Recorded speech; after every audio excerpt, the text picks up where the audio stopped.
Break के बाद आपका फिर से इस्तकबाल है हिंदुस्तान हमारा में। मुल्क और मुल्क से बाहर रह रहे मुसलमानों की अपनी बुलंद आवाज।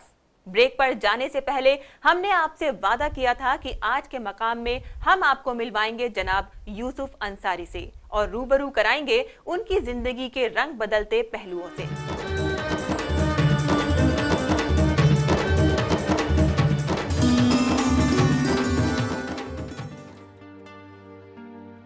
हम वो पत्ते नहीं जो शाख से यूं ही बिखर जाएं, हवाओं से कह दो अपनी औकात में रहें। मकाम में आज की अजीम शख्सियत से तारुफ कराने के लिए ये चंद अल्फाज ही काफी हैं। आज आपको मिलवाएंगे एक जर्नलिस्ट, सोशलाइट और आने वाले वक्त के लीडर जनाब यूसुफ अंसारी साहब से।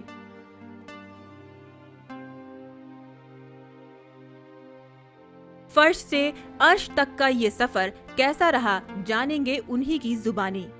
यूसुफ अंसारी की पैदाइश उत्तर प्रदेश के बिजनौर जिले में हुई। उस वक्त उनके वालिद बेरोजगार थे और घर की माली हालात भी बेहतर नहीं थे। कुछ दिनों बाद वालिद की सरकारी नौकरी लग गई और वो बिजनौर छोड़कर कालागढ़ जा बसे। बचपन कालागढ़ में बीता, वहीं से शुरुआती तालीम हासिल की। मेरी पैदाइश बिजनौर की है, पश्चिम उत्तर प्रदेश का ज़िला बिजनौर, और बिजनौर में ख़ास शहर बाबा हरिहर मंदिर के सामने हमारा पुश्तैनी मकान है, वहाँ की पैदाइश है। और जब मैं पैदा हुआ उस वक्त मेरे वालिद साहब का कोई मुकम्मल रोज़गार नहीं था, तो कभी दिल्ली काम करते थे, कभी बिजनौर। मेरा बचपन बुनियादी तौर पे कालागढ़ में बीता और 5वीं तक की शिक्षा मैंने कालागढ़ में हासिल की। जर्नलिज्म में आने का फैसला लिया तो सबसे पहले खिलाफत की आवाज भी उनके घर से ही उठी। यूसुफ साहब के वालिदैन नहीं चाहते थे कि वो जर्नलिज्म के पेशे में आएं।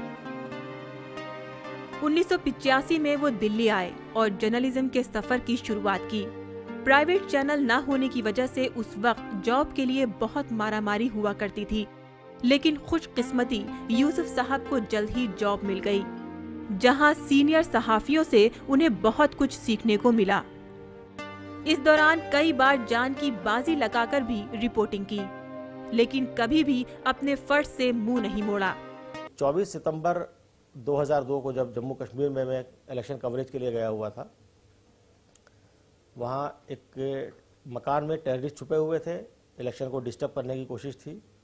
रात भर मुठभेड़ चली और कोई नतीजा नहीं निकला, तो हमने सुबह सुबह वहाँ ओबी वैन अपनी लगाई।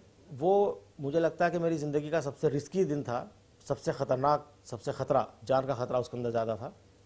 हमारे पास कोई बुलेट प्रूफ जैकेट भी नहीं थी।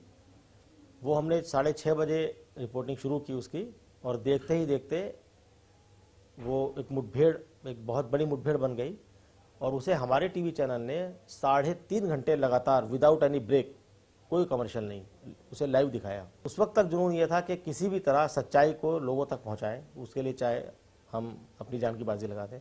कई बार गोलियां हमारे नज़दीक से गुजरी।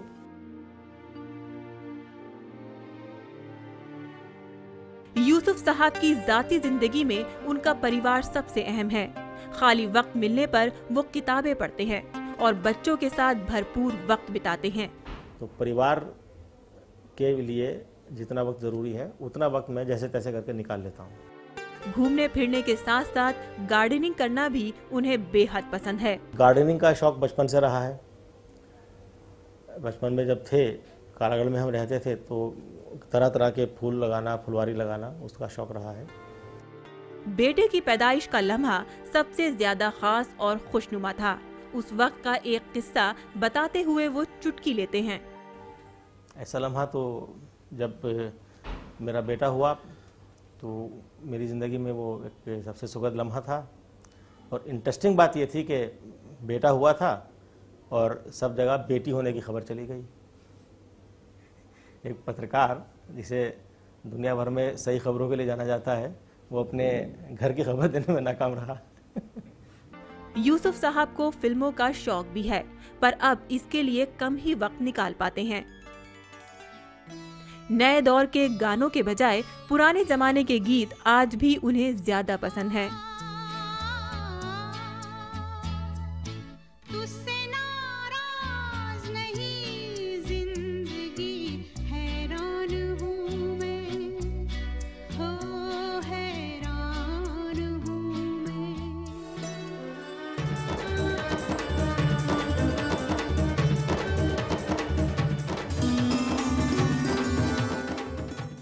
अपने दर्दे गम की बड़ी सी गठरी जिसमें दुनिया भर के मसाइल छुपे हैं, एक आदमी अपने सिरहाने रखकर भूल गया है इस गठरी को। थका हुआ एक आदमी जब वो जागेगा तब न जाने इस गठरी को सिर पर लादे यहां वहां भागेगा। कम से कम इस मुल्क में यूसुफ अंसारी जैसे लोग तो हैं जो आम आदमी की इस गठरी का बोझ भी समझते हैं और उसके दर्द को भी। इससे पहले कि हम अपना अगला सेगमेंट किरदार पेश करें, वक्त है एक छोटे से ब्रेक का। आप कहीं जाइएगा नहीं, वक्त की धड़कनों को यूं ही संभाल कर रखिएगा। हम लौट कर आते हैं पल दो पल में। महेश भट्ट ने हमेशा ही समाज को कुछ अलग तरीके से अपना मैसेज देना चाहे अपनी फिल्मों के जरिए, और महेश भट्ट की फिल्में जो सारांश देख लीजिए या काश देख लीजिए या फिर जख्म देख लीजिए, ये सारी फिल्में कहीं ना कहीं अपना एक अलग अलग मैसेज देती रही हैं।